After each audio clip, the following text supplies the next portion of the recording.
The morning sun spilled through the windows of Route 66 Diner, casting long, golden rectangles across the checkered floor.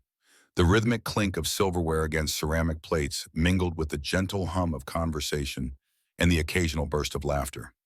On the walls hung faded photographs of James Dean and Elvis Presley, watching over the sanctuary of Americana with their eternal youth frozen in time. Casey Morgan moved between the tables with practiced efficiency, her honey blonde hair pulled back in a neat ponytail that swung with each deliberate step. There was something unusual about the way she carried herself. Most waitresses developed a certain harried movement after years of balancing plates and navigating crowded spaces. Casey moved differently. Her movements were precise, economical, and somehow powerful beneath the standard red apron tied around her slim waist. "Coffee refill, Frank," she asked, already pouring the steaming liquid into an old Marine Corps mug before the silver-haired man at the counter could respond. Frank Thompson, a Korean War veteran who had made the corner stool his second home, smiled warmly. "You always know exactly when I need it, Casey." The bell above the door chimed, and the ambient chatter in the diner faltered for a moment. 6 men in leather vests, emblazoned with skull patches, entered, their heavy boots thudding against the linoleum floor. At their center walked a tall figure with broad shoulders and arms covered in elaborate tattoos. His salt and pepper beard was neatly trimmed, contrasting with the wild look in his ice-blue eyes. Jack Reaper, Reynolds, leader of the Hell Riders Motorcycle Club, commanded attention without saying a word. The group took over the largest booth, their leather vests creaking as they settled in. Regular customers exchanged nervous glances. The Hell Riders had a reputation that extended far beyond their intimidating appearance. From behind the kitchen swinging door, Frank Sullivan, the 68-year-old owner of the diner, watched with narrowed eyes. His weathered hands, still strong from years of military service, gripped the edge of the stainless steel prep table. The Korean War had taught him to recognize trouble before it announced itself. "Jenny," Casey whispered to the 19-year-old waitress who had frozen by the coffee machine. "Let me take their table." Jenny shook her head, straightening her apron with trembling hands. "I can handle it. You've got enough tables already." Casey watched the young woman approach the biker's menus, clutched against her chest like a shield. Something cold settled in her stomach, a premonition she had learned never to ignore. At the Hell Riders table, Jenny distributed the menus with a forced smile. "Welcome to Route 66 Diner. Can I start you gentlemen with some coffee?" Reaper looked up at her, his gaze lingering inappropriately. "What else are you offering today, sweetheart?" His companions chuckled, the sound low and menacing. Jenny took an instinctive step back. "Just the items on the menu, sir," she replied, her voice barely audible. Reaper reached out, suddenly grabbing her wrist. "What's your rush? We're just getting acquainted." The coffee pot in Jenny's other hand wobbled precariously. "Please let go. I need to check on my other tables." "I didn't say you could leave." Reaper tightened his grip, causing Jenny to gasp in pain. The coffee pot slipped from her fingers and shattered on the floor, dark liquid splashing across the white tiles in Jenny's shoes. The crash silenced the diner. All eyes turned toward the confrontation, but no one moved to intervene. No one except Casey. She appeared beside the table, her green eyes hard as emeralds. "Let her go." Reaper looked up, momentarily surprised by the interruption. He released Jenny, but turned his full attention to Casey. "Well, what have we got here?" Another waitress with an attitude. "Jenny, go help Frank in the kitchen," Casey said without taking her eyes off Reaper. Once the younger woman had retreated, Casey spoke again, her voice calm but firm. "You and your friends are welcome to eat here, but you will treat my coworkers with respect." Reaper stood up slowly, towering over Casey. The other Hell Riders shifted in their seats, ready for whatever might happen next. The diner had become completely silent, the tension thick enough to cut with a knife. "Do you have any idea who I am?" Reaper asked, his voice dangerously soft. "Someone who should know better than to put his hands on a teenage girl." Casey didn't back away despite the substantial size difference between them. Reaper's face darkened with anger. "You've got a smart mouth for someone who serves pancakes for a living." Without warning, his hand lashed out, striking Casey across the face with enough force to snap her head to the side.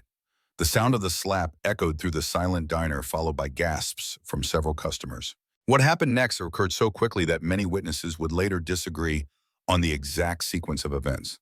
As Reaper's hand was still returning from the slap, Casey's right hand shot up, capturing his wrist in a vice-like grip.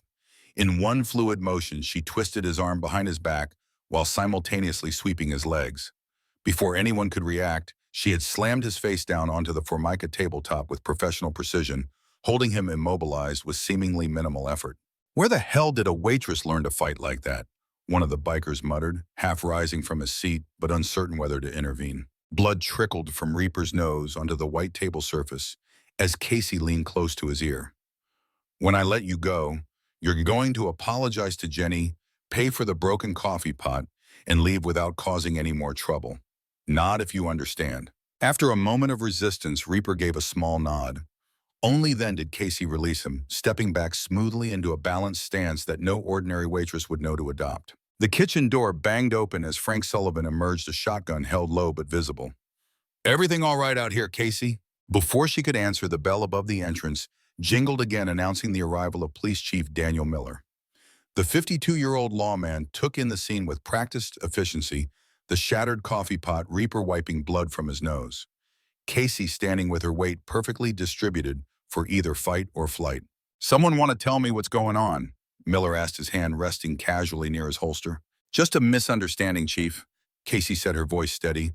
"These gentlemen were just leaving." Reaper straightened, his leather vest eyes burning with humiliation and rage. "This isn't over," he said quietly so only Casey could hear. "You don't know who you just messed with." "Out!" Chief Miller ordered, holding the door open. "Before I find a reason to run the entire club in for questioning." The Hellriders filed out, each giving Casey a different version of the same threatening look. Reaper was the last to leave, pausing in the doorway. "You're going to regret this."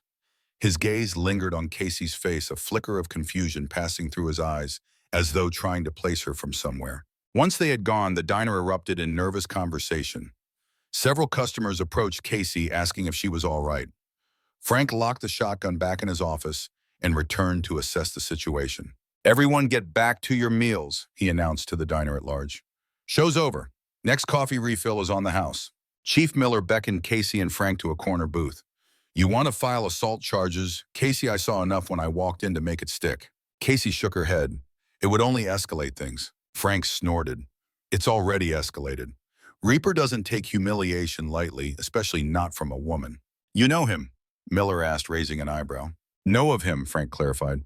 "Jack Reynolds, Desert Storm veteran, gone bad.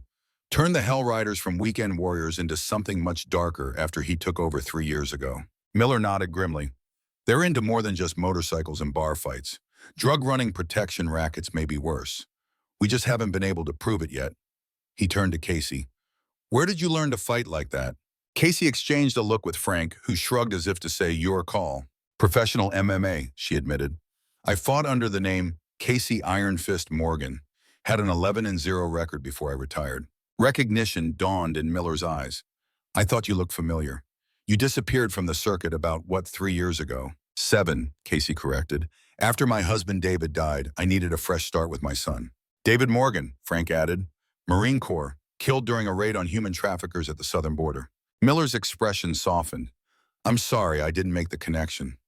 He glanced out the window toward the parking lot where the Hellriders were mounting their motorcycles.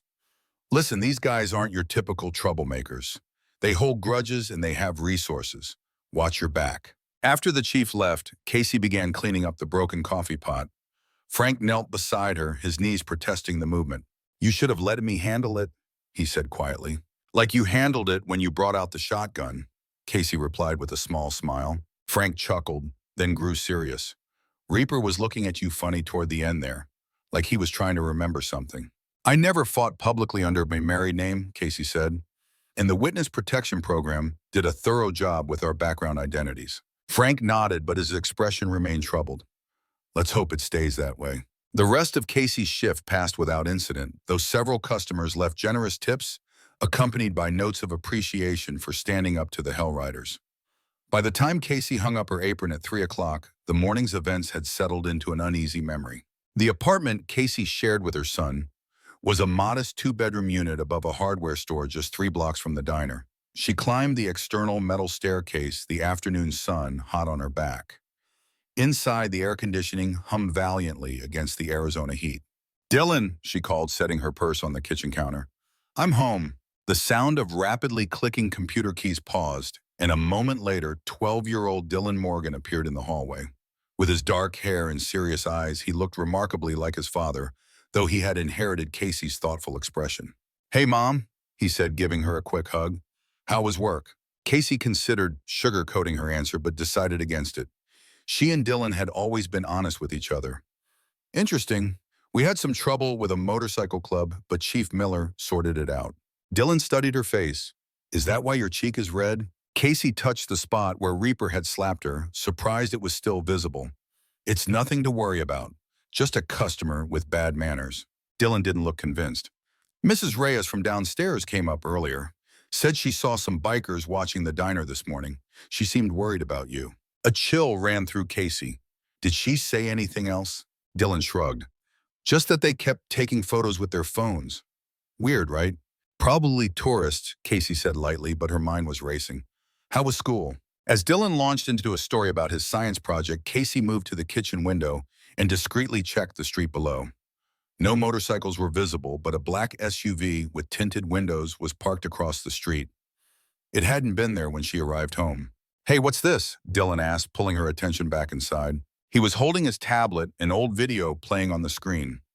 Casey recognized it immediately, her final professional fight from 7 years ago. She was in the octagon, raising her championship belt above her head, her face bruised, but triumphant. Where did you find that? She asked quietly. YouTube, Dylan admitted. Some kids at school didn't believe my mom used to be a fighter. I wanted to show them. He looked up at her with his father's eyes. Dad said you were the bravest person he ever knew. That's why he gave you his grandfather's watch, right? Because brave people deserve to know what time it is. Casey smiled at the memory. David had always had a quirky sense of humor. That's right, and now you have it. Dylan touched the old analog watch on his wrist protectively.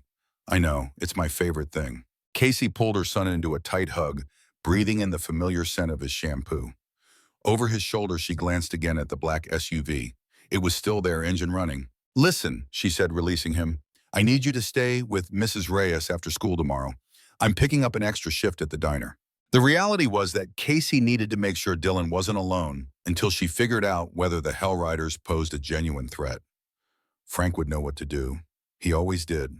That evening, after Dylan was asleep, Casey opened the lockbox she kept in her closet. Inside lay her old MMA gloves, a small collection of medals, and a 9mm handgun David had insisted she keep after he received the first death threat.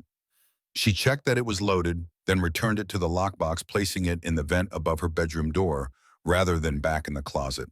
Better safe than sorry. Morning brought no relief from Casey's growing unease. The black SUV was gone, but she couldn't shake the feeling of being watched as she walked Dylan to school. At the diner, Frank was already brewing coffee. When she arrived, his expression grim. We need to talk, he said, leading her into a small office and closing the door. Ray Thompson came by earlier. Said he saw 2 Hell Riders watching your apartment building this morning. Ray was a 70-year-old Korean War veteran who frequented the diner and still rose before dawn every day out of lifetime habit. There was an SUV parked outside yesterday, Casey admitted, and Dylan mentioned Mrs. Reyes saw bikers taking photos. Frank cursed under his breath. They're establishing your routines. This isn't just about what happened in the diner yesterday. What do you mean? Frank hesitated, then pulled a laptop from his desk drawer. After a few clicks, he turned it toward Casey. On the screen was a news article dated 7 years ago. Star witness in fight fixing case disappears after husband's death. Casey felt the blood drain from her face. Below the headline was a grainy photo of her leaving a courthouse face partially obscured by large sunglasses. How did you find this? She whispered. I didn't, Frank replied, his voice tight with concern. Ray forwarded it to me this morning, said one of the Hell Riders was showing it around at the Rusty Nail last night, asking if anyone recognized you. Casey sank into a chair, her mind racing. It doesn't make sense. Why would the Hell Riders care about a 7-year-old fight-fixing scandal? Because it wasn't just fight-fixing, Frank said, scrolling down to show the rest of the article. The man you testified against, Marcus Razor Riley, was also charged with drug trafficking and 2 counts of murder. He got 20 years. Casey remembered all too well. David had been the one to discover the connection between the fixed fights and a larger drug operation. As a Marine Corps investigator, he had been working with federal authorities to build a case against Razor. When Casey had discovered her manager's attempt to bribe her to throw a championship fight, David convinced her to wear a wire and gather evidence. Razor was running drugs for someone bigger, Casey recalled. Someone who was never caught. Frank nodded grimly. According to this article, Razor had a brother who swore vengeance against everyone involved in the case. Jack Reaper Reynolds. Casey breathed through the pieces falling into place. Razor Riley's brother, he changed his name. And now he's found you, Frank finished. The question is, what does he plan to do about it? The answer came sooner than either of them expected. The diner's front door flew open, admitting Jenny, her face streaked with tears. "They slashed my tires," she sobbed, "and left this on my windshield." She handed a crumpled paper to Frank. It contained just 4 words: "The waitress is next." Frank's jaw tightened. "Get Ray and the others. Tell them code Amber." Jenny nodded and hurried to the phone behind the counter. "Code Amber?" Casey asked. "Old military shorthand. It means rally the troops," Frank explained, moving to the window to scan the street. "Ray and about a dozen other veterans who come here regularly formed an informal network years ago, looking out for each other, helping with house repairs, that sort of thing. And now? Now they'll help us keep an eye on you and Dylan. These men may be old, but they know how to watch a perimeter. Some of them were doing it when Reaper was still in diapers." Casey wanted to protest to insist she could handle herself, but the mention of Dylan made her reconsider. This wasn't just about her anymore. "Thank you," she said instead. By lunchtime, the diner was filled with an unusual number of older men, each sitting alone or in pairs nursing coffees and speaking little. To casual observers, they were just typical retirees. But Casey recognized many from the Veterans Day celebrations Frank hosted annually. Former Army Rangers, Navy SEALs, Air Force pilots, Marines. Men who had served in Korea, Desert Storm, Afghanistan, Iraq. Men who knew the value of vigilance. As she served a turkey club to a former airborne trooper, Casey noticed a sleek Mercedes pull into the lot. Its driver, an impeccably dressed man in his mid-50s, exited and straightened his expensive suit before entering the diner. "Max Carter," Frank muttered as he passed Casey on his way to the kitchen. "Local big shot, owns half the businesses in town." Carter took a booth by the window, his calculating eyes sweeping the diner before settling on Casey. "Coffee, please," he called, his voice carrying a smooth authority that expected immediate compliance. Casey brought the coffee pot over, filling his cup with practiced precision. "You're the one who manhandled Jack Reynolds." Carter said not a question, but an observation. "Impressive. Not many people stand up to the Hell Riders." "Just doing my job," Casey replied neutrally. "Would you like to see a menu?" Carter waved the offer away. "I know what I want, information." He added cream to his coffee, stirring it slowly. "Reynolds is an associate of mine, a business partner, you might say. He seemed quite fixated on you when I spoke with him this morning." Casey maintained her professional smile with effort. "The daily special is meatloaf with mashed potatoes." Carter chuckled, but his eyes remained cold.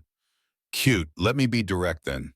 Whatever history exists between you and Reynolds, I suggest you resolve it quickly and quietly. This town functions best when everyone understands their place in the ecosystem.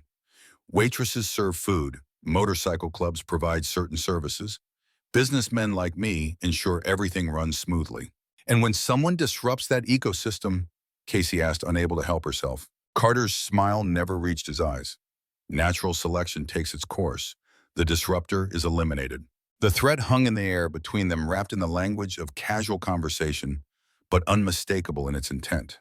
"Will there be anything else, sir?" Casey asked, her voice steady despite the anger building inside her. "That will be all. For now." Carter placed a $20 bill on the table, far more than the coffee cost. "Consider this a goodwill gesture, a down payment on your cooperation." Casey left the money untouched as she walked away, her mind racing. Carter's appearance and thinly veiled threats confirmed her worst fears. The Hell Riders weren't just a motorcycle gang, they were muscle for something bigger. The afternoon crawled by, each minute stretching with the weight of impending conflict. Casey called Dylan during his lunch break, relieved to hear he was safe and unaware of any unusual activity at school. Mrs. Reyes had already agreed to meet him after the final bell. At 3:30, Ray Thompson burst through the diner door, his weathered face flushed with exertion. "They're following this boy," he announced without preamble. "Black SUV, same one from yesterday, tailing him and Mrs. Reyes from school." Casey felt her heart seize. Where are they now? Jim and Bill intercepted them at the park, creating a distraction. "Mrs. Reyes is bringing your son here instead of to your apartment." "Thank you," Casey breathed, genuine gratitude washing through her. Ray nodded curtly. "Those of us who can still fight will. Those who can't will watch. We take care of our own." "I'm not a veteran," Casey pointed out. "Your husband was. That makes you family." Ray squeezed her shoulder once, then took up position by the window, his old eyes sharp as he scanned the street. Dylan arrived 15 minutes later, escorted by Mrs. Reyes and 2 elderly men Casey recognized as regular customers. One walked with a cane, The other had an oxygen tank, but both carried themselves with unmistakable military bearing. "Mom, why is everyone acting so weird?" Dylan asked once they were in Frank's office. "Mrs. Reyes wouldn't let me go home, and Mr. Johnson and Mr. Patel followed us the whole way here but pretended they weren't." Casey knelt to meet her son's eyes. "Remember how I told you there was some trouble at the diner yesterday?" When Dylan nodded, she continued, "Well, those people might be holding a grudge. We're just being careful." Dylan studied her face with a perception beyond his years. "Is this about your fighting days? Or about what Dad was investigating before he died?" Casey blinked in surprise. "What do you know about your father's work?" "Not much," Dylan admitted, "but I found some of his letters in the box with your fighting stuff. He mentioned an investigation that was dangerous but important.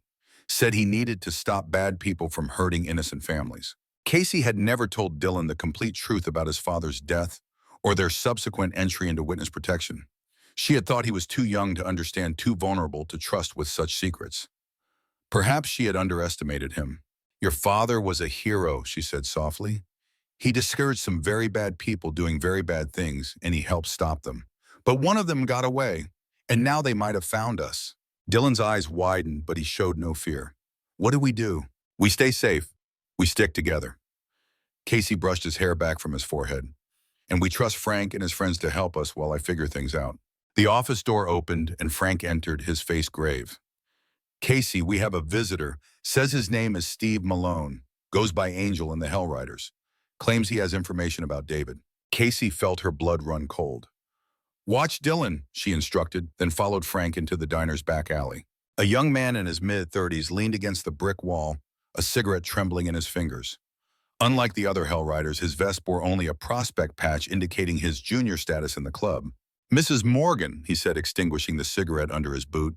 "Thank you for agreeing to speak with me." "I haven't agreed to anything," Casey replied coldly. "What do you want?" Angel glanced nervously at the alley entrance. "To help. I served with your husband in the Marines. David saved my life in Afghanistan. I owe him." "You expect me to believe a friend of my husband joined the very gang hunting me down?" "I didn't know who Rapper was when I prospected," Angel insisted. "By the time I realized I was in too deep. But when I recognized you yesterday," he shook his head. "I can't let them hurt David's family." Casey studied him, looking for deception. "Prove you knew David." Angel reached slowly into his pocket and withdrew a challenge coin. Casey recognized it immediately as identical to the one David had carried, his Marine Corps Special Investigations Unit coin. "David gave me this after I helped him with an investigation," Angel explained. "An investigation into human trafficking, the same one that got him killed." Casey's skepticism began to waver. "What do you know about that?" "That it wasn't a random border shootout like the official report claimed," Angel said grimly. "David had uncovered a connection between fight-fixing drug smuggling and human trafficking. A pipeline running from Mexico through Arizona and Nevada. He traced it back to someone powerful, someone local. Max Carter." Casey breathed, the pieces falling into place. Angel nodded. "Carter, Reaper, and Razor Riley all work for the same organization. David was getting close to exposing them when he was killed." "Why tell me this now?" "Because they're bringing in a new shipment Friday night. Dozens of people, women and children." Angel's voice cracked. "And because Reaper knows who you are, he's convinced Carter that you have evidence David collected before he died. Evidence that could bring down their entire operation." "Do I?" Casey asked, her mind racing to the old watch David had left for Dylan, the one possession he had insisted their son keep despite the witness protection program's thorough identity cleansing. Angel shrugged. "If you do, they'll kill you and your son to get it. If you don't, they'll kill you anyway, just to be sure." He handed her a folded piece of paper. "This is my number. If you need help, call me. I owe David that much." After Angel left, Casey returned to Frank's office, her head spinning with revelations. She explained what Angel had told her, watching Frank's expression grow darker with each detail. "I knew there was something off about Carter," Frank muttered. "Man shows up 5 years ago, with unlimited money, starts buying up half the town, and suddenly we have a serious drug problem and girls going missing from the reservation." "If what Angel says is true," Casey said slowly, "then David wasn't killed in a random shootout. He was assassinated because he was getting too close to Carter." Frank nodded grimly. "And now they think you have whatever evidence he collected." "The watch," Casey whispered. "David's grandfather's watch. He insisted Dylan keep it even when the marshals wanted us to leave everything behind." She paced the small office. There must be something hidden inside it, something David found that could expose their entire operation. A knock at the door interrupted them. Ray entered, his expression urgent. Two SUVs just pulled up outside. Carter and Reaper with at least 8 Hellriders. They don't look like they're here for the meatloaf special. Frank moved to a painting on the wall, swinging it aside to reveal a small safe. He entered a combination and withdrew a revolver, checking its chamber. Take the back exit. I'll hold them off.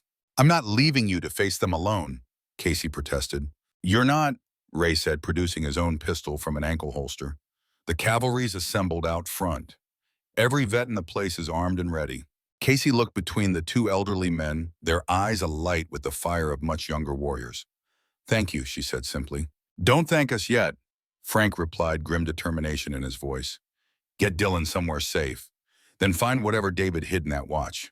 It might be the only thing that saves all of us. As Casey slipped out the back door with Dylan, she could hear the diner's front door slam open. Reaper's voice carried through the building. Where is she, Frank? The old veteran's reply was lost as Casey and Dylan hurried down the alley, the afternoon sun casting long shadows that offered scant protection from whatever pursuit might follow. The world she had carefully constructed over 7 years was collapsing around her, but one thing remained clear: she would protect her son at any cost. Casey Morgan had spent years hiding from her past. Now it was time to face it. When they reached Mrs. Reyes's apartment, Casey made a decision. She couldn't run anymore. Running had only delayed the inevitable confrontation, and now innocent people like Frank and the other veterans were putting themselves at risk for her. She pulled out her phone and dialed a number she hadn't called in years. Mike Torres Training Center, a gruff voice answered. Mike, it's Casey Morgan, she said, her voice steadier than she felt. I need your help. There was a long pause. Casey Iron Fist Morgan thought you were dead. Not yet, she replied, but some people are trying to change that. Another pause. Where are you? Casey gave him the address, then added, I need to be the hammer again, Mike, one last time. The old trainer's voice softened slightly. For what it's worth, kid, I always knew you had it in you. Just never thought you'd need it again. After hanging up, Casey knelt beside Dylan, who was watching her with his father's solemn eyes. I need to see your watch, she said gently. Dylan removed it without question, placing the heavy analog timepiece in her palm. It looked like an ordinary vintage watch, sturdy and reliable, just like David had been. Casey turned it over, examining every inch. Nothing seemed unusual until she noticed a small irregularity in the backplate. Pressing her thumbnail against it, she felt it give slightly. The entire backplate popped open, revealing not watch mechanics, but a tiny micro SD card. Dad was really into spy stuff, Dylan said with a small smile. He used to hide my birthday presents like this. Casey felt tears prick her eyes. Even in death, David was protecting them, providing the evidence that might bring his killers to justice and ensure their son's safety. What are we going to do now, Mom? Dylan asked. Casey slipped the micro SD card into her phone. Pages of financial records, photographs, and documents appeared. Evidence linking Carter Reaper and others to human trafficking, drug smuggling, and murder. Including Casey realized with a cold shock proof that David's death had been ordered by Carter himself. Now, she said, determination hardening her voice, we fight back. She looked at the old MMA gloves she had brought from their apartment, worn leather that had seen countless battles in the octagon. Casey Morgan had been hiding for 7 years. It was time for Casey Iron Fist Morgan to return. Miles away in Frank's office, the old veteran faced down Reaper and Carter. Despite the danger, a small smile played at the corners of his mouth. He had recognized something in Casey's eyes before she left. The same look he had seen in the eyes of soldiers who had discovered something worth fighting for. You're too late, he told the men threatening him. The Casey Morgan you knew is gone. Reaper leaned across the desk, his face inches from Frank's. What's that supposed to mean? Frank's smile widened. It means Iron Fist is back. And heaven help anyone who stands in her way. Sunset painted the Arizona sky in fierce strokes of orange and purple as Casey Morgan stood in the parking lot of the Desert Palms Motel. The neon vacancy sign flickered rhythmically, casting alternating shadows across her determined face. Inside room 12, Dylan slept under the watchful eye of Mrs. Reyes' exhaustion, having finally overcome the adrenaline of their hasty escape. Casey breathed deeply, centering herself as Mike Torres circled her on the cracked asphalt. Despite his 60 years, the veteran trainer moved with the fluid grace of a lifelong fighter. His weathered face remained impassive as he assessed his former champion. Your stance is sloppy, he growled, nudging her foot into position with his own. Shoulders are too tense. You fighting or having a seizure? Casey adjusted muscle memory, slowly returning after 7 years away from the ring.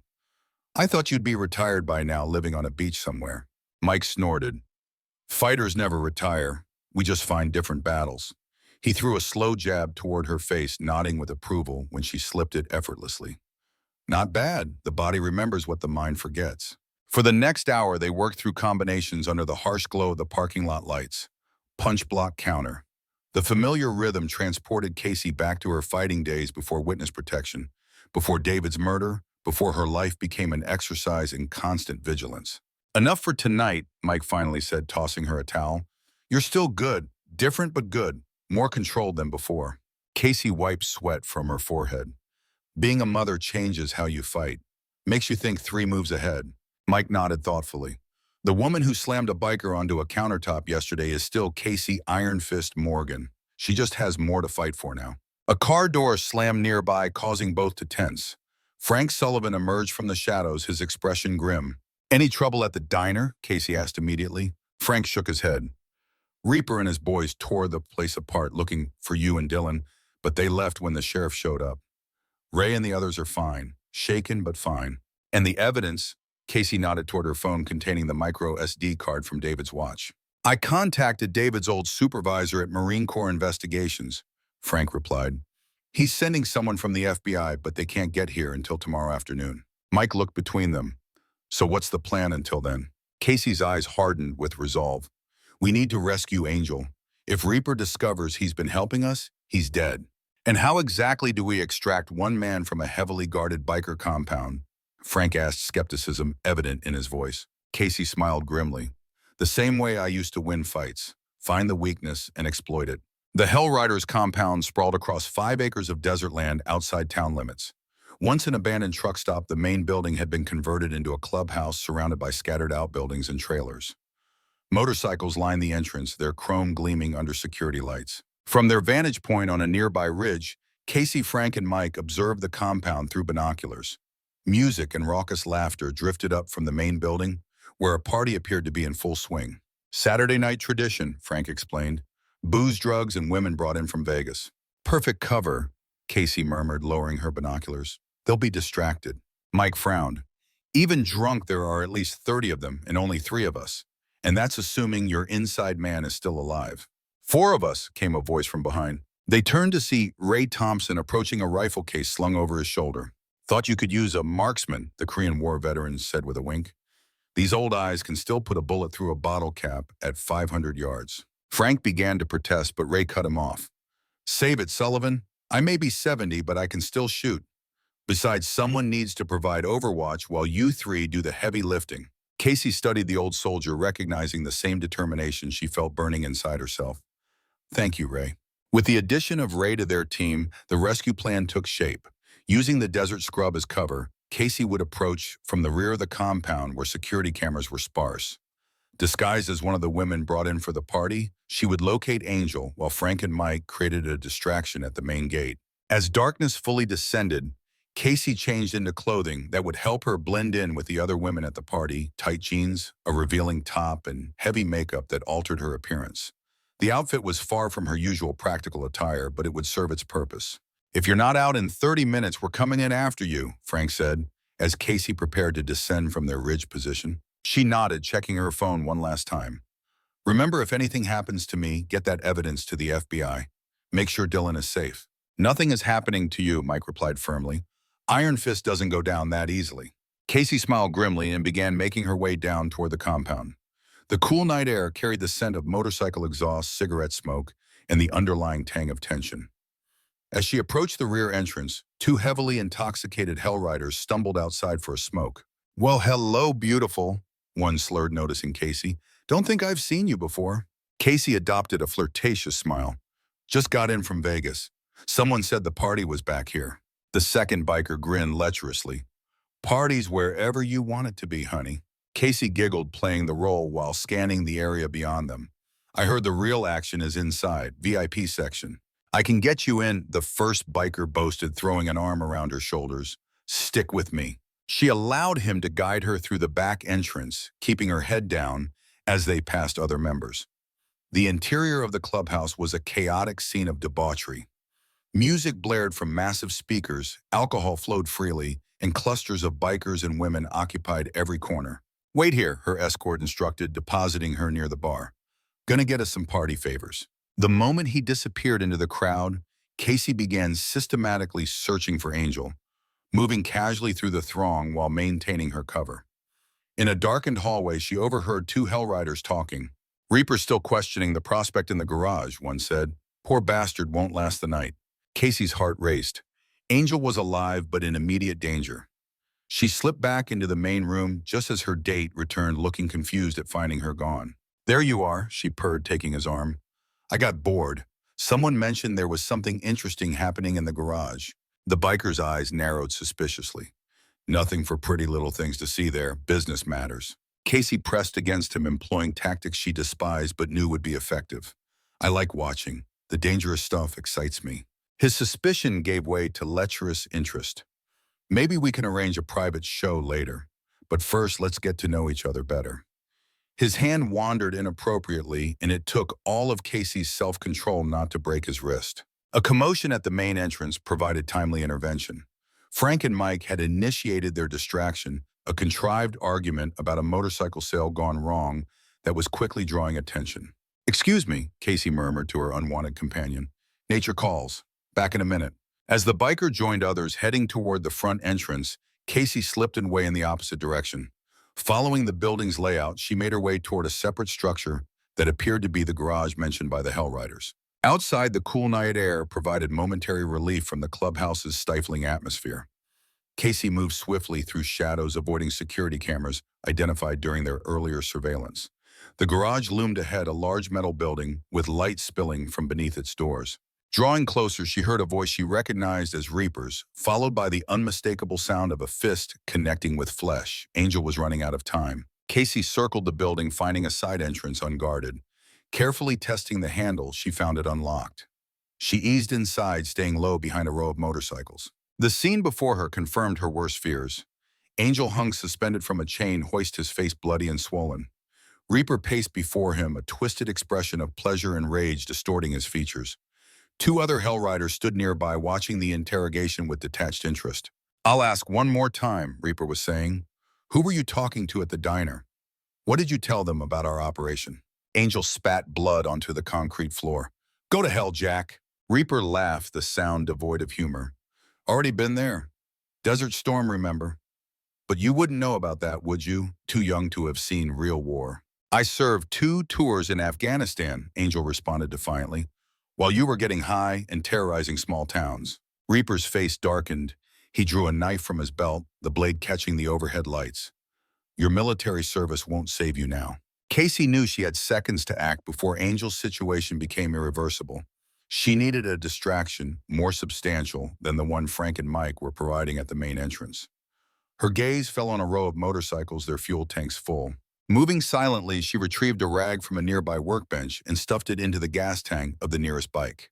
Using a lighter she had brought, she ignited the cloth and quickly retreated to a safer position. The explosion was more dramatic than she had anticipated. The motorcycle erupted in flames, which quickly spread to adjacent bikes. Alarms blared and shouts of panic erupted from outside. In the chaos, Reaper and his men turned toward the fire, momentarily forgetting their prisoner. Casey seized the opportunity, emerging from her hiding place and rushing toward Angel. "Casey," he croaked through swollen lips, "you shouldn't be here." "Neither should you," she replied, working to release him from the chains. One of Reaper's men spotted her. "Hey, stop right there." The biker charged toward her, but Casey was ready. As he approached, she sidestepped and delivered a precise strike to his solar plexus, followed by an elbow to the temple. He collapsed unconscious beside Angel's suspended form. The second man proved more challenging. Larger and apparently trained in some form of fighting, he circled Casey warily. They exchanged blows, Casey's technical precision against his brute strength. For a moment, they seemed evenly matched until Casey feinted left, then delivered a devastating right hook, the signature move that had earned her the nickname Iron Fist. The man staggered but remained standing. Before Casey could follow up, Reaper himself entered the fray, knife still in hand. "I remember you now," he said, eyes gleaming with malevolent recognition. The fighter who sent my brother to prison. Thought you disappeared for good. Casey positioned herself between Reaper and Angel. Apparently not good enough. Doesn't matter, Reaper smirked. After tonight, you'll disappear permanently. He lunged forward, knife slashing in a deadly arc. Casey evaded, but the blade caught her arm, opening a shallow cut. The second man had recovered and now approached from behind, creating a dangerous situation with attackers on two fronts. The garage door burst open, revealing Frank Sullivan wielding his shotgun. Evening, boys. This dance private, or can anyone cut in? The distraction provided Casey the opening she needed. She delivered a spinning kick to the second attacker's knee, producing a sickening crack as the joint gave way. The man howled in pain and collapsed. Reaper, recognizing the shifting odds, backed toward a side exit. This isn't over, he growled. Actually, I think it is, came a new voice. Reaper turned to find Mike Torres blocking his escape route, a baseball bat held casually but threateningly in his grip. Cornered Reaper's eyes darted around the garage, seeking another exit. His gaze settled on something behind Casey, and a slow, cruel smile spread across his face. You people have no idea what you're involved in, he said. This is bigger than me, bigger than the club. You think Carter is the end of it? He's just middle management. Save the monologue, Casey responded, working to free Angel from his chains. You can explain it all to the FBI tomorrow. Reaper laughed. There won't be a tomorrow for any of you. He reached into his pocket, producing not a weapon, but a cell phone. One call, and this place will be crawling with people who make me look like a kindergarten teacher. A shot rang out, and Reaper's phone exploded in his hand. Through a small window high in the garage wall, Ray Thompson's rifle barrel was visible. Reaper clutched his injured hand, rage contorting his features. He lunged toward a workbench, presumably for a weapon, but Casey intercepted him. They grappled briefly before Casey executed a perfect takedown, pinning him to the oil-stained concrete. David Morgan, she hissed into his ear. Remember that name, the Marine investigator your people murdered 7 years ago? Reaper struggled beneath her. I had nothing to do with that. That was Carter's call. But you knew. You knew and did nothing. Casey increased pressure on his arm, bringing him to the edge of pain. Casey, Frank called. We need to go. The explosion has drawn attention from the main building. With Angel now freed from his chains and supported by Mike, they needed to make their escape before reinforcements arrived. Casey released Reaper reluctantly, knowing that true justice would have to wait. As they moved toward the exit, Reaper called out, Morgan. Casey paused, turning. Your husband, Reaper said, a strange expression crossing his face. He was a good man. Too good for this world. I told Carter that, but he wouldn't listen. Before Casey could process this unexpected statement, the sound of approaching motorcycles spurred their retreat. Frank led them through a pre-planned escape route, avoiding the main paths where Hell Riders were now rushing toward the burning garage. They reached their vehicles without further confrontation. Angel barely conscious in the backseat of Frank's truck as they sped away from the compound. Ray rejoined them at a predetermined meeting point 5 miles down the highway. That was some shooting, Casey remarked as the old veteran climbed into Mike's car. Ray shrugged modestly. Like riding a bicycle. Some skills you never lose. At the Desert Palms Motel, Mrs. Reyes helped them settle Angel into an adjacent room. His injuries, while numerous, proved less severe than they had appeared. Multiple contusions, 2 broken ribs, and a dislocated shoulder, which Mike reset with practiced efficiency. Why did you risk your life to help us? Casey asked as she cleaned dried blood from Angel's face. He winced, then attempted a smile through swollen lips. Told you, I owed David. He saved my life in Afghanistan, not just physically. I was headed down a bad road, and he showed me another way. Angel's eyes grew distant. After he died, I lost my way again. Ended up prospecting for the Hell Riders because they were the only ones who would take in an ex-Marine with PTSD and a dishonorable discharge. What changed? Frank asked from his position by the window where he maintained watch for potential pursuit. I recognized Casey at the diner, Angel replied. It was like David was giving me a second chance to do the right thing. Casey squeezed his hand gently. Thank you. With Angel's immediate medical needs addressed, attention turned to their next steps.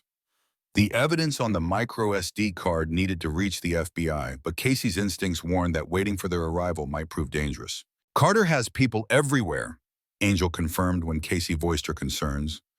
Police, local government, probably federal agencies too. That's how they've operated untouched for so long.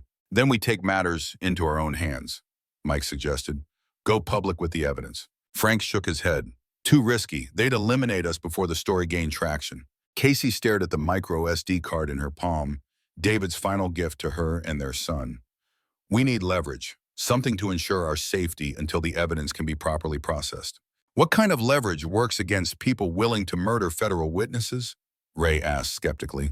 Casey's expression hardened with resolve, the kind that threatens their business. Angel said they have a shipment coming in tomorrow night. If we can document it, capture video evidence of human trafficking in progress. That's suicide, Frank interjected. Their entire operation will be on high alert, especially after tonight. Not if they believe we're no longer a threat, Casey countered. She turned to Angel. Where's the shipment coming in? Old airstrip about 20 miles west of town, he replied. Private property owned by one of Carter's shell companies. They fly in from Mexico, transfer the people to trucks, then distribute them across state lines. Casey began formulating a plan, drawing on her experience both as a fighter and as someone who had lived under constant threat for years. We need to make them believe we fled town. That way they'll proceed with the shipment as planned. And how do we convince them of that, Mike asked. A determined smile crossed Casey's face. By giving them what they want, or at least what they think they want. The plan took shape over the next hour. Using Angel's insider knowledge and Frank's tactical experience, they identified weaknesses in the trafficking operations security.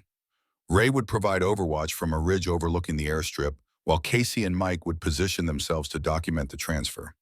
Frank would remain with Dylan and the evidence as a contingency measure. As dawn approached, Casey checked on Dylan, who had slept through their planning session. The boy stirred as she sat on the edge of his bed. Mom, he murmured, eyes blinking open. What happened to your arm? Casey glanced at the bandage covering her knife wound. Just a scratch, nothing to worry about. Dylan sat up suddenly alert. You went after the bad guys, didn't you, without me? Despite the gravity of their situation, Casey smiled at her son's indignation. Someone needed to stay and protect Mrs. Reyes. Dylan didn't return her smile. Dad always said we were a team, that Morgans stick together. The words struck Casey with unexpected force. David had indeed emphasized family unity, even in the most difficult circumstances. Perhaps she had been wrong to shield Dylan from the truth for so long. You're right, she admitted. We are a team, and it's time I treated you like a full member. She retrieved her phone and showed Dylan the contents of the micro SD card they had found in his watch. The boy's eyes widened as he grasped the significance. Dad hid this for us to find, he whispered in awe. He knew we would figure it out someday. Casey nodded. Your father believed in us, in you. He knew you were smart and brave just like he was. Dylan studied the financial records and photographs with an intensity that reminded Casey painfully of David. These men killed Dad, didn't they? The ones who came to the diner. Yes, Casey confirmed, seeing no point in shielding him from this truth any longer. And they'll keep hurting people unless we stop them. Dylan's young face hardened with a resolve no 12-year-old should have to summon. Then we stopped them, together. Casey hugged her son tightly, drawing strength from his unwavering faith. When she released him, she outlined the plan they had developed, including his crucial role backing up the evidence to secure cloud storage. Only he would know how to access. If anything happens to us, Casey explained, the evidence will still reach the authorities. You're our insurance policy, Dylan. The boy nodded solemnly, accepting the responsibility with a maturity beyond his years. Morning brought new challenges. Local news reported a fire at a motorcycle club gathering, with authorities investigating potential arson. More concerning was the increased police presence around town, officers showing Casey's photograph to businesses and residents. They're using official channels to find us, Frank observed grimly as they watched a news report on the motel room's small television. Carter's influence runs deep. The immediate threat necessitated a change in tactics. Rather than waiting for the scheduled shipment that night, Casey decided to take a more aggressive approach. Using Angel's knowledge of Carter's operation, they identified the businessman's office as the likely location of additional evidence. His private office at Carter Enterprises, Angel explained. Top floor corner suite. He keeps physical records of all transactions as leverage against his partners. Security, Mike asked. 2 guards at the main entrance, key card, access to the elevator, and an electronic lock on his office door, Angel replied, plus surveillance cameras throughout the building. Casey considered this information. Conventional infiltration would be difficult, but what about unconventional? A plan formed rapidly. Casey would approach Carter directly, using herself as bait to gain access to his inner sanctum. Meanwhile, Mike would create a distraction in the lobby while Frank accessed the building's electrical system to disrupt security cameras. It's too dangerous, Frank protested. Carter wants you dead. Walking into his office is suicide. He wants the evidence more than he wants me dead, Casey countered. I'll offer a trade the micro SD card for our safety. Once I'm inside his office, I can find the additional evidence we need. And if he simply takes the card and kills you anyway? Ray asked. Casey smiled grimly. That's why we have contingencies. The first phase of their plan unfolded that afternoon. Mike entered Carter Enterprises posing as a delivery man, placing a package at the security desk that would serve as both distraction and tactical advantage later. Frank, using access gained through a service entrance, reached the building's electrical room without incident. Casey prepared for her role with methodical precision, mentally rehearsing scenarios and responses. She would have one opportunity to execute this gambit successfully. Be careful, Dylan said as she prepared to leave the motel room. Casey knelt to meet her son's eyes. Always remember, if you don't hear from me by 7 o'clock. Activate the contingency protocol, Dylan finished. Send the evidence to the FBI field offices in Phoenix, Las Vegas, and Albuquerque simultaneously. Casey hugged him tightly, then stood to address the others. Everyone knows their roles. Stick to the timeline. No heroics. As she turned to leave, Angel called out, Casey. She paused at the door. David would be proud, he said simply. Casey nodded, emotion threatening to surface. Let's make sure his sacrifice wasn't in vain. The afternoon sun cast long shadows across the Carter Enterprises parking lot as Casey approached the main entrance. The modern glass and steel building stood as a monument to Max Carter's success and influence in the community. Few knew that this legitimate business facade concealed an operation built on human suffering. Casey straightened her shoulders and pushed through the revolving doors into the air-conditioned lobby. The security guards noticed her immediately, one reaching for his radio before she had taken 3 steps. I'm here to see Max Carter, she announced, stopping before the security desk. Tell him Casey Morgan has what he's looking for. The guard's hand hesitated over his radio. Ma'am, Mr. Carter isn't expecting any visitors today. He'll see me, Casey replied with confidence she did not entirely feel. Tell him it concerns his special import business. The guard's eyes narrowed at her choice of words. After a brief conference with his colleague, he made the call. Casey waited outwardly calm while her mind raced through contingencies. If they refused her entry, Mike would initiate the distraction, creating an opportunity for forced access. Such measures proved unnecessary. After a brief conversation, the guard lowered his phone. 15th floor, Mr. Carter's assistant will meet you at the elevator. Casey nodded her thanks and crossed the lobby. As she passed the seating area, she caught Mike's eye. He sat casually reading a newspaper, his delivery uniform allowing him to blend with other service personnel waiting for appointments. He gave no visible acknowledgement, but she knew he was monitoring the situation. The elevator ride to the 15th floor provided a moment of solitude to center herself. Casey breathed deeply, summoning the focused calm she had once used before championship fights. When the doors opened, she stepped out with the confident bearing of someone in complete control. A thin woman with a severe hairstyle awaited her. Ms. Morgan, this way, please. She led Casey through a suite of offices to an imposing set of double doors at the end of a long hallway. After a perfunctory knock, she opened one door and gestured Casey inside. Ms. Morgan, to see you, Mr. Carter. The office beyond matched its owner's reputation. Spacious, expensively furnished, with floor-to-ceiling windows, offering panoramic views of the town Carter effectively controlled. Behind a massive desk of polished mahogany sat Max Carter himself, his expression an unsettling mixture of triumph and caution. Casey Morgan, he greeted her, remaining seated. I must admit, I didn't expect you to walk willingly into my office after the events of last night. Casey approached his desk, maintaining a calculated distance. Desperation creates unexpected behaviors. You've made your point, Carter. Now I'm making mine. Carter leaned back in his leather chair, studying her with cold calculation. And what point would that be? That this ends now, Casey replied, her voice steady. You want what my husband found. I want my son to grow up safely. I believe we can accommodate each other. Interest flickered in Carter's eyes. You have David Morgan's evidence. Casey withdrew a small envelope from her pocket. Micro SD card containing financial records, photographs, names, dates. Everything David compiled before your people killed him. Carter's expression remained neutral, but his posture tensed slightly.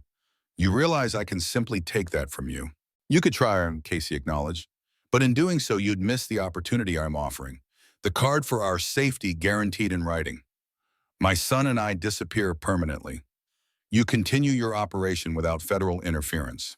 A tempting proposal, Carter admitted, but what guarantee do I have that this is the only copy or that you haven't already contacted authorities. Casey smiled thinly. The same guarantee I have that you'll honor our agreement. Mutual assured destruction. If anything happens to us, the evidence goes to every law enforcement agency and news outlet in the Southwest. Carter considered this, drumming his fingers on the polished surface of his desk. You know, your husband made a similar proposal 7 years ago. Offered to walk away if I shut down the human trafficking operation. His expression hardened. I don't respond well to ultimatums, Mrs. Morgan. This isn't an ultimatum, Casey countered. It's a business proposition. You're a businessman, aren't you? Carter laughed, the sound devoid of humor. Among other things. He rose from his chair and moved to the window, gazing out at the town below. Tell me something. How did a professional fighter end up married to a marine investigator only to become a waitress in a backwater diner? Seems like a significant career downturn. Life takes unexpected turns, Casey replied, watching him carefully. Sometimes you end up exactly where you need to be. Carter turned back to face her. Indeed, and here you are in my office at my mercy. He pressed an intercom button on his desk. Send them in.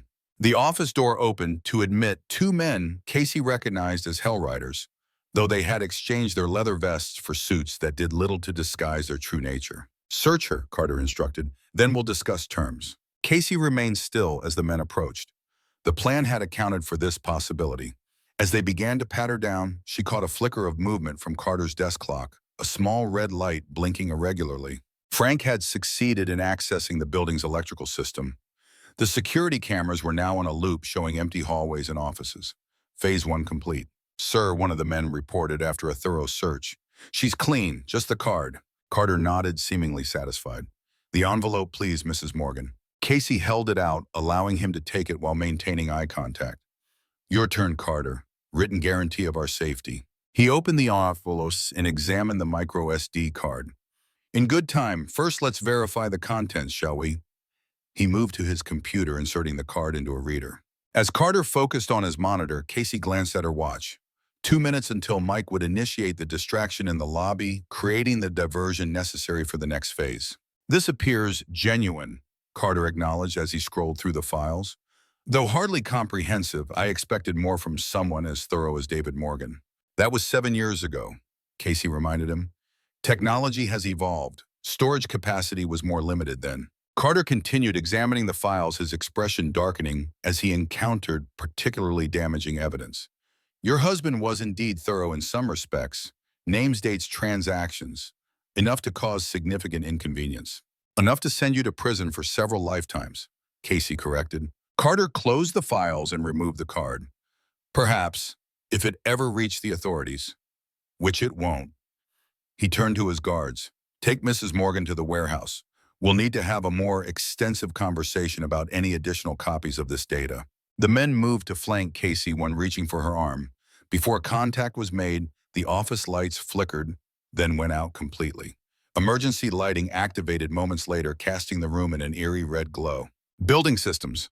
One guard reported checking his radio, some kind of electrical surge. Backup generators engaged. Carter appeared irritated rather than concerned. Get her out of here. Use the service elevator. As the guards moved to comply, a distant boom rattled the office windows. Carter rushed to look outside, where smoke was now rising from the building's main entrance. What the hell is happening? He demanded. Casey allowed herself a small smile. That would be phase 2. Carter turned to her, comprehension and fury dawning simultaneously. You set me up. No, Carter, Casey replied, dropping her compliant demeanor. You set yourself up the moment you ordered my husband killed. This is just the consequences finally catching up to you. The guards reached for their weapons, but Casey was already moving. 7 years away from professional fighting had not diminished her speed or precision. She incapacitated the first man with a strike to the throat, then used his momentum to throw him into his partner.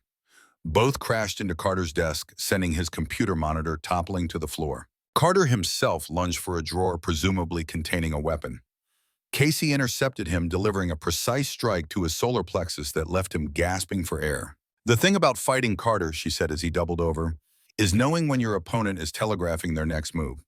You've been telegraphing yours for 7 years. The office door burst open as Frank Sullivan entered, wielding his shotgun. Time to go, Casey. Police response time will be under 3 minutes with an explosion this size. Casey nodded but paused to address the gasping Carter one final time. The micro SD card was a copy. The originals are already being processed by multiple federal agencies. But thanks for confirming the data's authenticity on camera. She pointed to the desk clock, which contained a miniature camera Mike had placed during his earlier delivery. Carter's eyes widened with comprehension and fury. "You won't get away with this," he wheezed. Casey smiled coldly. "I already have." She followed Frank from the office, leaving Carter and his incapacitated guards behind. The hallway beyond was in chaos, employees evacuating due to the perceived bomb threat Mike had engineered in the lobby. "Dylan?" Casey asked as they navigated the emergency stairwell. "Safe with Ray at the rendezvous point," Frank confirmed. "Angel's with them."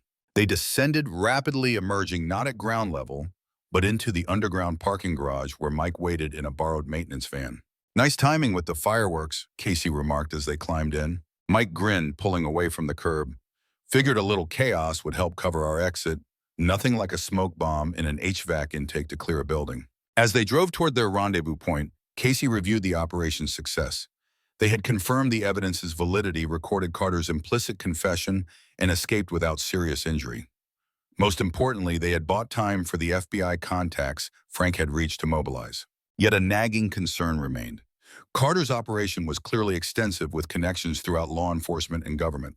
How far did the corruption extend? Would federal intervention be enough to protect them? As the van sped toward the desert meeting point where Dylan awaited, Casey knew the most dangerous phase still lay ahead. Carter would retaliate using every resource at his disposal. The shipment scheduled for that night would likely be his primary focus, protecting his investment while eliminating the threat she posed. Tonight would determine whether David Morgan's sacrifice would finally achieve justice, or whether his wife and son would join him as casualties in a war most citizens never knew existed. Casey checked her watch. 6 hours until the shipment arrived at the airstrip. 6 hours to prepare for the final confrontation with the organization that had destroyed her family and countless others. "We're going to finish this," she whispered a promise to David's memory. "Tonight." Twilight settled over the Arizona desert, painting the landscape in deep purples and fading golds. The abandoned airstrip stretched before them, a relic from a bygone era when small aircraft had serviced mining operations in the area. Now it served a darker purpose, a waypoint in the cruel commerce of human lives. From their vantage point on a rocky ridge overlooking the airstrip, Casey Morgan surveyed the terrain through high-powered binoculars. The location was ideal for clandestine operations, 2 miles from the nearest paved road, surrounded by natural barriers that discouraged accidental discovery, yet with a runway long enough to accommodate small cargo planes. "Movement at the south entrance," Ray Thompson reported from his position 20 yards to Casey's left. The Korean War veteran lay prone, his rifle resting on a folded jacket scope trained on the distant facility. Casey shifted her binoculars. 2 black SUVs approached the airstrip headlights, cutting through the gathering darkness. Behind her, Mike Torres adjusted the settings on a video camera equipped with night vision capability. "We need to document everything," Casey reminded them. "The plane landing, the transfer, identifiable faces of everyone involved, especially Carter and Reaper." Frank Sullivan, monitoring radio transmissions through a military-grade scanner, frowned. "Assuming they show up, after what happened at Carter's office, they might change the entire operation." "They won't," Angel said with certainty. The former Hell Rider had insisted on joining them despite his injuries, claiming his knowledge of the operation would prove valuable. "Too much money at stake. These shipments are scheduled weeks in advance with buyers already committed." The word buyers sent a chill through Casey. They weren't dealing with cargo or contraband, but human beings, men, women, and children trafficked across borders to serve the demands of monsters wearing human faces. "How many people are we talking about?" Mike asked quietly. Angel's expression darkened. "Based on previous shipments, probably 20 to 30. Mostly women from Central and South America, some children." "And that happens regularly?" Ray asked momentarily, looking away from his scope. Angel nodded grimly. "Every 2 weeks, different airstrips, different transport routes, but same operation. Carter provides the infrastructure, Hell Riders provide security and distribution." Casey studied the gathering activity at the airstrip. More vehicles had arrived, including a panel truck, likely intended for transporting the victims. Men with rifles established a perimeter, their movements suggesting military or law enforcement training. "Carter hires ex-military and dishonorably discharged cops," Angel explained, noting her observation. "People with skills but without options. Pays triple the going rate for private security." "Where's Dylan now?" Casey asked Frank, momentarily shifting her focus to her son's safety. "Safe house in Flagstaff with Mrs. Reyes and 2 retired rangers I serve with," Frank assured her. "They'll protect him with their lives if necessary." Casey nodded gratefully. After leaving Carter's office, they had implemented contingency protocols dispersing to various locations to minimize risk. Dylan had initially protested the separation, but eventually accepted the necessity of his role guarding the secure cloud backup of the evidence. "Aircraft approaching from the southwest," Ray announced, suddenly adjusting his scope. "Single engine, no lights." Casey trained her binoculars on the darkening sky. The plane was barely visible, running dark to avoid detection. It descended toward the airstrip with practiced precision, touching down with minimal noise. Ground personnel immediately directed it toward a hangar at the far end of the runway. "Start recording," Casey instructed Mike. "Make sure you get clear shots of everyone involved." The next 30 minutes unfolded with horrible efficiency. The plane taxied into the largest hangar, shielded from aerial observation. Vehicles repositioned to form a corridor from the hangar to the waiting panel truck. Armed guards established checkpoints along the route. "They're bringing them out," Angel narrated as human figures emerged from the hangar. "Women first, then a few men. Children last." Through her binoculars, Casey witnessed the grim procession, people moving in single-file, heads down, escorted by armed guards.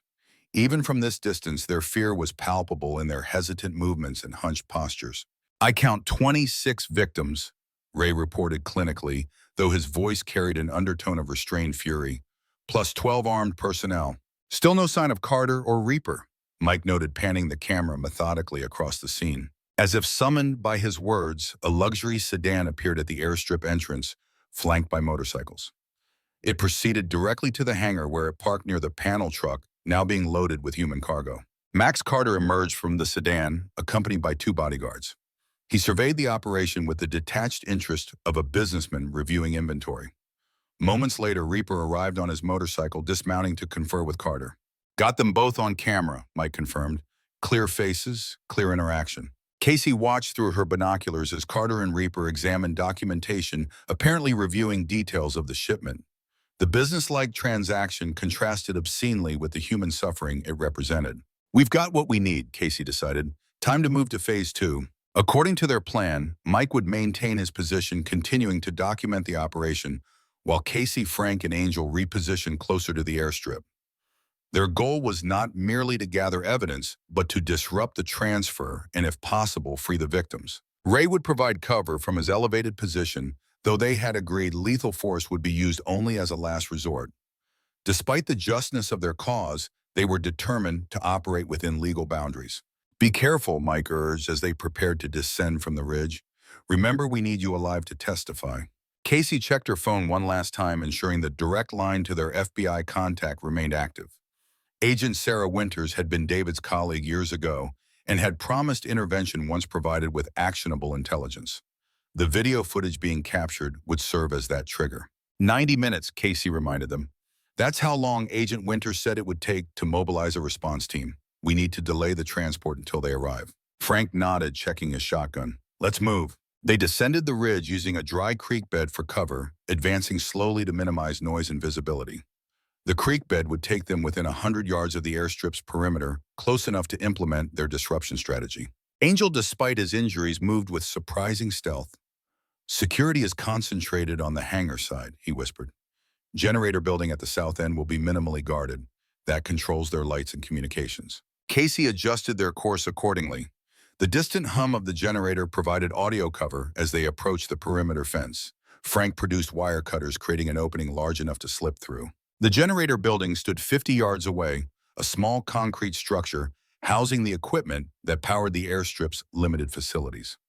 As Angel had predicted, security was minimal, a single guard patrolling the area with casual indifference. Casey signaled Frank, who moved to create a diversion at the opposite corner of the facility. The crash of falling equipment drew the guard's attention, allowing Casey and Angel to approach the generator building undetected. The door was secured with a padlock, which Casey addressed with a pry bar from her backpack. Inside, the generator rumbled loudly, the noise overwhelming in the confined space. "Main breaker panel," Angel shouted over the noise, pointing to a metal box mounted on the wall. Casey examined the panel, identifying the primary switches controlling power distribution to different areas of the facility. According to their plan, they would not cut power entirely, which would trigger immediate suspicion and backup systems. Instead, they would create intermittent failures to delay and disrupt the operation. Angel removed a small device from his pocket, a timer connected to a relay switch. Military grade, he explained, designed for field sabotage operations, will create random power fluctuations for up to 3 hours. Casey watched as he installed the device in the breaker panel with practiced efficiency. "Where did you get this?" A ghost of a smile crossed Angel's battered face. "Let's just say the Hell Riders aren't the only ones with military connections." With the device installed, they exited the generator building and rejoined Frank at their predetermined fallback position. The effects of their sabotage became apparent almost immediately.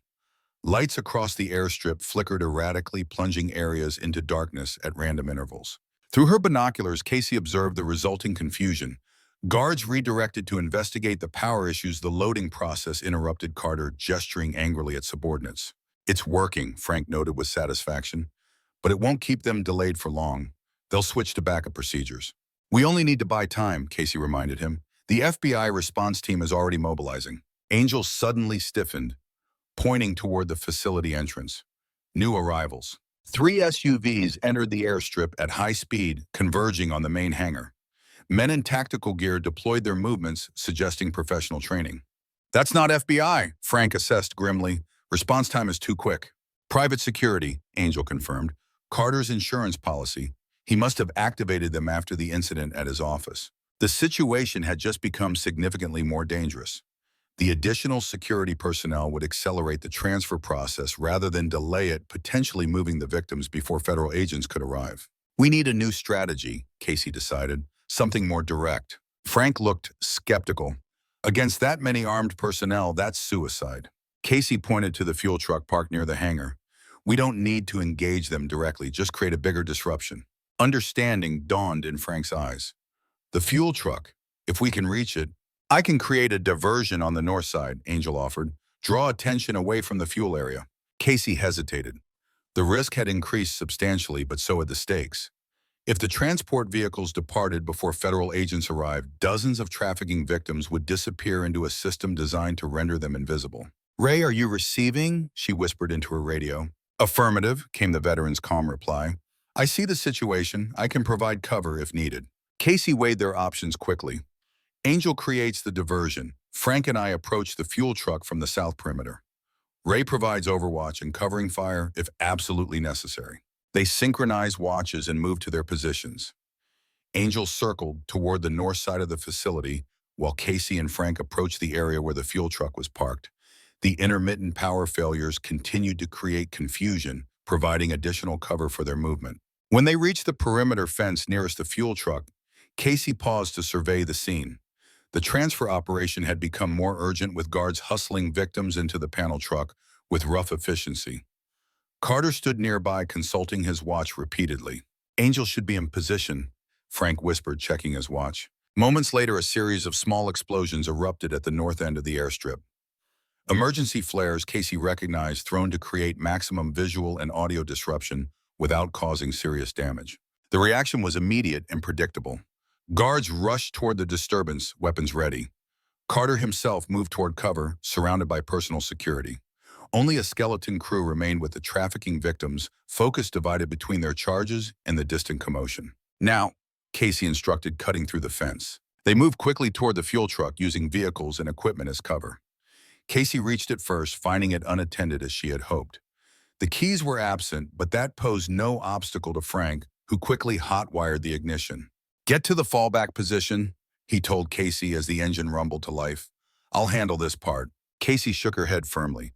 "We go together or not at all." Frank's expression softened momentarily. "Stubborn, just like your husband." He shifted the truck into gear. "Fine, but when I say run, you run, no arguments." Their plan was simple but effective: position the fuel truck to block the exit route, then disable it to create a substantial obstacle. They would not endanger lives by causing an explosion, merely prevent the trafficking operation from proceeding. Frank drove the truck toward the main exit, positioning it sideways across the access road. Guards noticed almost immediately, shouting alerts and rushing toward them. Casey braced herself, knowing what would come next. "Run," Frank commanded, jamming the throttle and setting the brake before leaping from the cab. Casey followed, sprinting toward their extraction point as bullets began to strike the truck behind them. They had anticipated this response, counting on the guards' reluctance to hit the fuel tank. Fear of an explosion would prevent direct fire at the vehicle itself. What they hadn't anticipated was Reaper's personal intervention. The Hell Riders' leader intercepted their escape route, emerging from between two parked vehicles with weapon raised. "Morgan!" he shouted, training his pistol on Casey. "Stop right there!" Casey froze, calculating options. Frank had taken cover behind a stack of crates several yards away, outside her line of sight. Ray was too distant for an accurate shot in the dim light. She was effectively isolated. "You just couldn't leave it alone," Reaper said, advancing slowly. "Had to keep pushing, just like your husband." "People are suffering," Casey replied, buying time as she assessed potential moves. "Children are being trafficked. Someone has to stop it." Reaper's expression showed conflict rather than the cold determination she expected. "You think I don't know that? You think I wanted any part of this?" He gestured toward the panel truck where terrified faces peered from between canvas flaps. This was never supposed to be part of the operation. Drugs, guns, that was the deal. Not people. Never people. "Yet here you are," Casey observed, facilitating it anyway. Reaper's jaw tightened. "Carter changed the terms after I was already compromised. Used evidence of my other activities as leverage." His voice lowered. "Your husband understood. He offered me a way out immunity for testimony." Casey felt a chill that had nothing to do with the desert night. What happened? "Carter found out, used his connections in federal law enforcement to identify David's confidential sources." Reaper's expression darkened with what appeared to be genuine regret. "I warned him it wasn't safe to trust the official channels, that Carter had people everywhere." A terrible understanding dawned on Casey. "You tried to help him." Reaper nodded once, for all the good it did. "By the time I learned of the ambush, it was too late." He lowered his weapon slightly. "I never wanted David Morgan dead. He was one of the good ones." Before Casey could respond, a shout came from the direction of the hangar. Carter emerged, surrounded by security personnel pointing in their direction. The moment of connection between Casey and Reaper shattered as reality reasserted itself. "You need to go," Reaper said urgently, surprising Casey. "Now, while you still can." "Why are you helping me?" Casey demanded. Reaper's eyes reflected old pain. "Because I couldn't help your husband, and because some debts can never be repaid, but we try anyway." He raised his weapon again, this time firing deliberately wide. "Run. Make it look real." Casey didn't question the unexpected reprieve. She sprinted toward the perimeter, Reaper firing overhead in a convincing but harmless pursuit. Frank emerged from cover to join her, and together they reached the fence line as Carter's security forces closed in. Ray provided covering fire from his elevated position, not aiming to hit, but to discourage pursuit. The distraction worked, allowing Casey and Frank to clear the fence and reach relative safety beyond. "What was that about?" Frank asked as they ran toward their extraction vehicle. "Looked like you and Reaper were having a moment." Casey processed what she had learned and emotions conflicting. He knew David, tried to help him. Frank looked skeptical but didn't press further. They reached the vehicle where Mike waited, engine running. "Angel?" Casey asked as they climbed in. "Already aboard," Mike replied, nodding toward the back seat where Angel sat, clutching his ribs, breathing heavily but alive. As they sped away from the airstrip, Casey contacted Agent Winters, confirming that the operation was underway and the evidence secured. The agent assured her that teams were converging on the location from multiple directions with air support inbound. "We've done all we can," Frank observed, watching the airstrip recede in the distance. "It's in the FBI's hands now." Casey wasn't convinced. Throughout this ordeal, she had learned that official channels could be compromised, that Carter's influence extended into the very agencies tasked with stopping him. Until she saw him in handcuffs, her family would not be safe. "We need to get to Dylan," she said, checking her weapon. "If Carter escapes the airstrip, he'll target him next." Mike accelerated, navigating the desert roads with practiced skill. Behind them, the distant sound of helicopters suggested the federal response had arrived. Whether it would be enough remained to be seen. The safe house in Flagstaff was a modest cabin on the outskirts of town, selected for its defensible position and multiple escape routes. As they approached, Casey scanned for signs of surveillance or intrusion, finding none. Mrs. Reyes greeted them at the door, relief evident on her face. "Dylan has been monitoring the police radio," she reported. "There's a major operation underway south of here." Casey found her son in the cabin's small living room laptop open before him, headphones covering his ears. His face lit up when he saw her, launching himself into her arms with the uncomplicated joy of a child reunited with his mother. "You're okay," he breathed against her shoulder. "I was worried when I heard the reports of gunfire." Casey held him tightly, savoring his warmth and solidity. "I'm fine, we all are. And we got the evidence we needed." Dylan pulled back, eyes bright with intelligence and determination so like his father's. "I've been monitoring the FBI channels. They've surrounded the airstrip, but some vehicles broke through the perimeter before they could seal all exits." Casey's heart sank. "Carter," Dylan nodded grimly. "Based on the descriptions, it sounds like his sedan and 2 escort vehicles. They were heading northwest." "Toward us," Frank concluded, exchanging glances with Mike and Ray. Casey made a rapid decision. "Mrs. Reyes, take Dylan to the secondary location. Frank, coordinate with the FBI, make sure they know Carter is heading this way." She checked her weapon again. "The rest of us will establish a perimeter." Dylan grabbed her arm. "Mom, no, we should all leave together." Casey knelt to meet her son's eyes. "Carter won't stop coming for us until he's captured. If he reaches Flagstaff, he'll have access to resources and potential escape routes. We need to delay him until the FBI can intercept." The boy's face reflected understanding beyond his years. He retrieved something from his backpack, a small box containing his father's watch, now empty of its hidden evidence but still imbued with significance. "Dad would stay and fight too," he said, pressing the watch into Casey's hand. "For justice."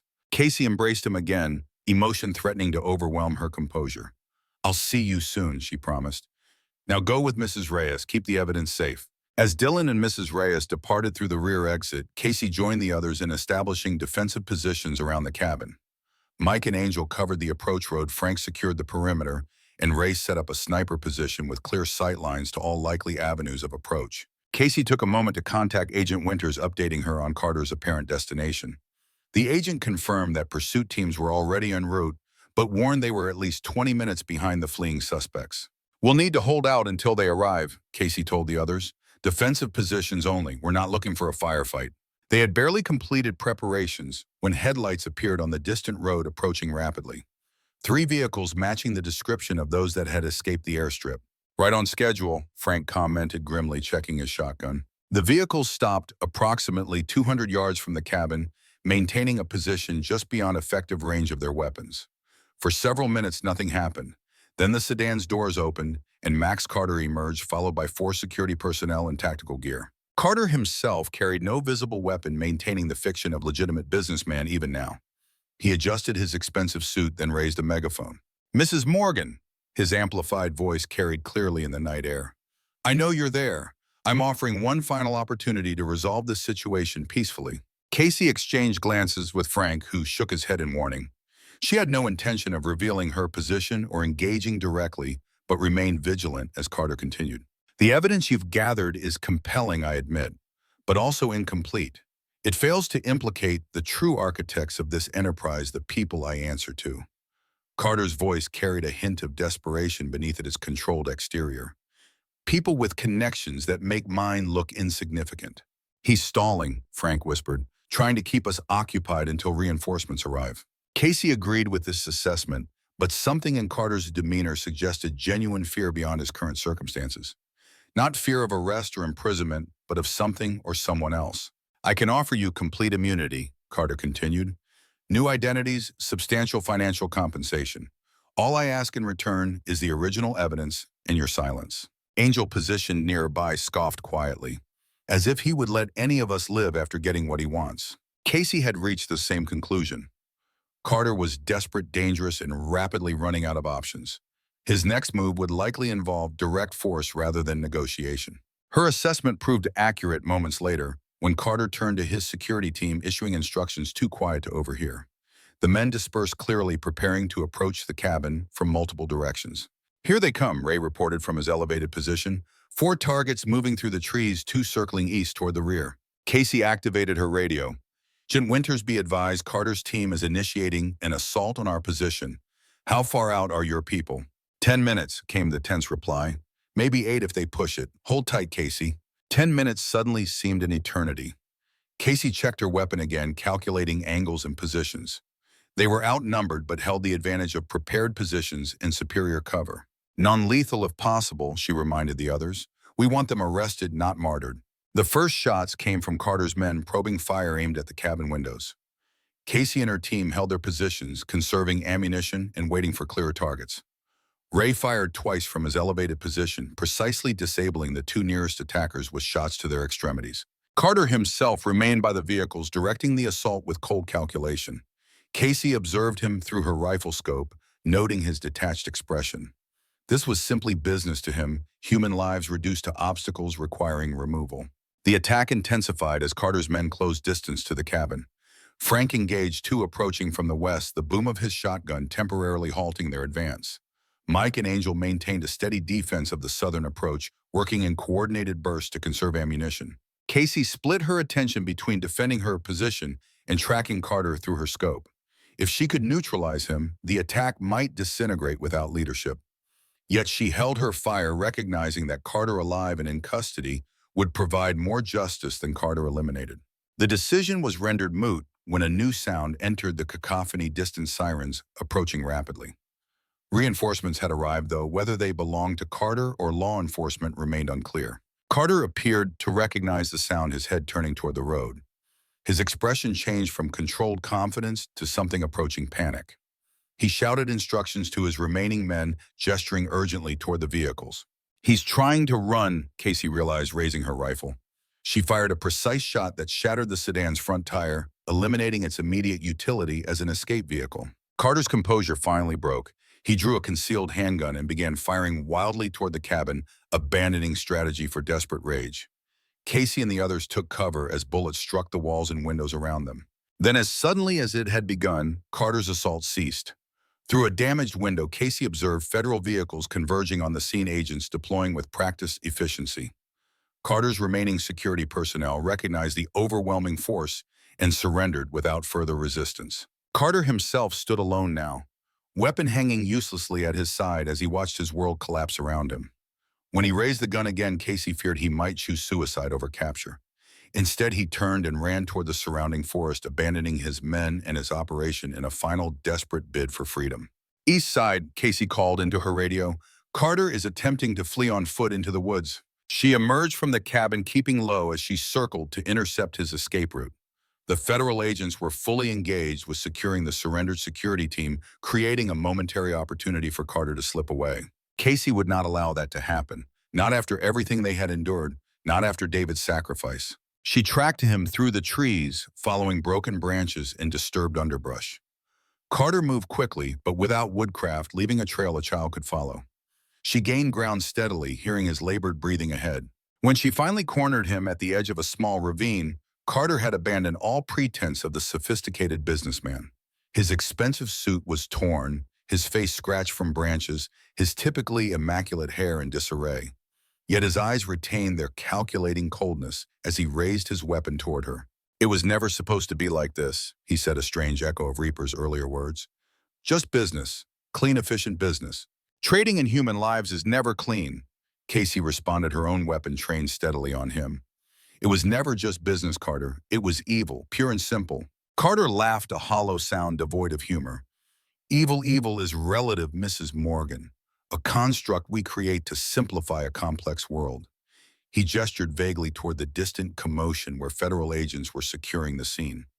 "They'll arrest me, certainly, perhaps even convict me, but the operation will continue under new management. The demand remains, you see, and where there's demand, there will always be someone willing to supply," Casey finished. "That doesn't make it right, and it doesn't mean we stop fighting." Carter studied her with what appeared to be genuine curiosity. "Your husband said something similar, you know, before the end." Casey felt a cold fury rise within her, but maintained her discipline. "Federal agents are securing this area as we speak. You have nowhere to go, Carter. Drop the weapon and surrender." For a moment, it seemed he might comply. His shoulders sagged slightly, the gun lowering a fraction of an inch. Then something hardened in his expression, a final calculation made. "I don't think so, Mrs. Morgan." He raised his weapon with sudden determination. "If I'm going down, I'm taking you with me. Poetic justice for the Morgan family." Casey didn't hesitate.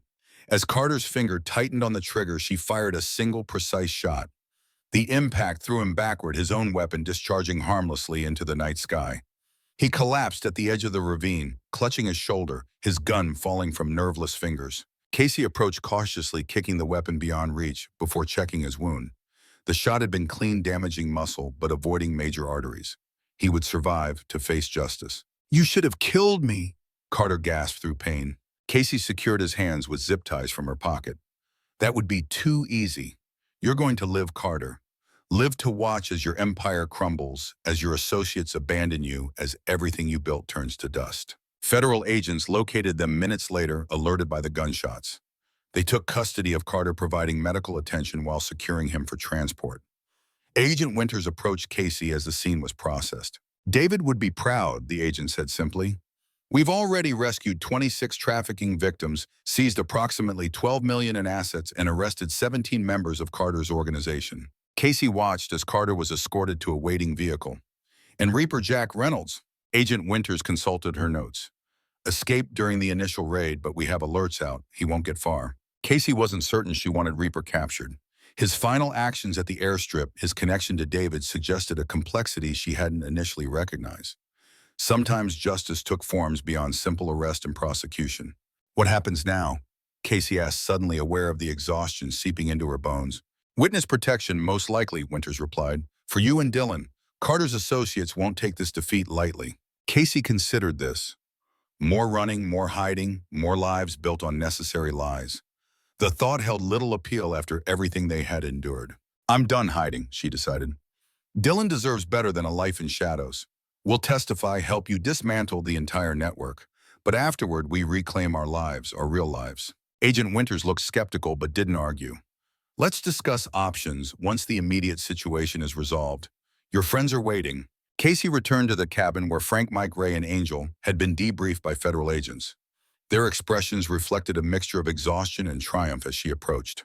"Carter," Frank asked simply. "In custody," Casey confirmed, "wounded but alive to stand trial." Ray nodded with satisfaction. "Justice served." "Not yet," Casey corrected, "but we've taken the first step." The group dispersed to assist federal agents securing the scene. Casey took a moment of solitude on the cabin porch, gazing at the stars now visible above. She withdrew David's watch from her pocket, running her thumb over its worn face. "We did it," she whispered to his memory. "We finished what you started." 6 months later, Casey stood before the rebuilt Route 66 diner, now bearing a new sign, Morgan's Diner. The grand reopening had drawn most of the town's residents, curious to see the establishment that had become locally famous through its connection to the Carter case. The trial had concluded 2 months earlier, resulting in Carter's conviction on multiple charges of human trafficking, racketeering, conspiracy, and second-degree murder. He would spend the remainder of his life in federal prison. More importantly, his cooperation had led to the arrest of higher-level operatives in the trafficking network, dealing a significant blow to the entire operation. Dylan emerged from the diner proudly wearing an apron with the new logo. At 12 and a half, he had grown inches during the tumultuous months of testimony and transition. His eyes, still so like his father's, carried a new confidence. "Mom, Frank says we're ready to cut the ribbon," he announced. "Everyone's waiting." Casey smiled, ruffling his hair affectionately. "Lead the way, partner." Inside, the diner had been completely renovated, though Frank had insisted on maintaining its classic American aesthetic. Red vinyl booths lined the windows, a gleaming chrome counter dominated the center, and the walls displayed photographs of local landmarks alongside newspaper articles documenting the Carter case. Frank stood behind the counter, his weathered face creased in a rare smile, as Casey and Dylan entered. Beside him, Ray, Mike, and several of the veterans who had aided them arranged glasses of champagne and sparkling cider. Mrs. Reyes emerged from the kitchen with a cake decorated with the diner's new logo. "For the grand opening," she explained, setting it on the counter. Agent Winters arrived just as they prepared to begin the ceremony, bringing news of the latest developments in the ongoing investigation. The trafficking network continued to unravel as more associates turned informant to save themselves. "And Reaper?" Casey asked quietly when they had a private moment. Winters shook her head. "Still no sign. Some intelligence suggests he might have crossed into Canada, but nothing concrete." Casey nodded, unsurprised. Jack Reynolds had proven himself adept at navigating shadows. Perhaps he was using those skills now for something better. She hoped so for David's sake. The formal ribbon cutting proceeded with appropriate ceremony, Dylan handling the oversized scissors with pride. Applause filled the diner as the ribbon fell, symbolizing not just a business reopening, but a new chapter beginning. Later, as the celebration continued around them, Casey led Dylan to a quiet corner where a small memorial had been established. David's photograph smiled from within a simple frame, his service medals displayed beneath it. Beside these, a framed news article announced Carter's conviction justice finally achieved. Dylan placed his father's watch on the memorial shelf, its significance now transcending its function as a timepiece. "He would have loved this," the boy said softly. Seeing the diner rebuilt, watching Carter go to prison, knowing people were saved. Casey placed an arm around her son's shoulders. "He sees it, in his own way." As they rejoined the celebration, Casey reflected on the journey that had brought them to this moment. From hiding to fighting, from fear to freedom. The path had been dangerous and the cost high, but the reward, justice, truth, and a future without shadows made it worthwhile. The diner would stand as both business and symbol, a testament to David Morgan's sacrifice to a community that rallied to protect its own, and to the enduring truth that one person with courage could indeed make a difference. Outside, the neon sign illuminated the growing darkness, a beacon calling travelers from the highway. Inside, laughter and conversation filled the space that had once witnessed the confrontation that started everything when a waitress unexpectedly slammed a biker onto a counter. Life continued, changed but undefeated, and in a small Arizona town along historic Route 66, justice had found its home.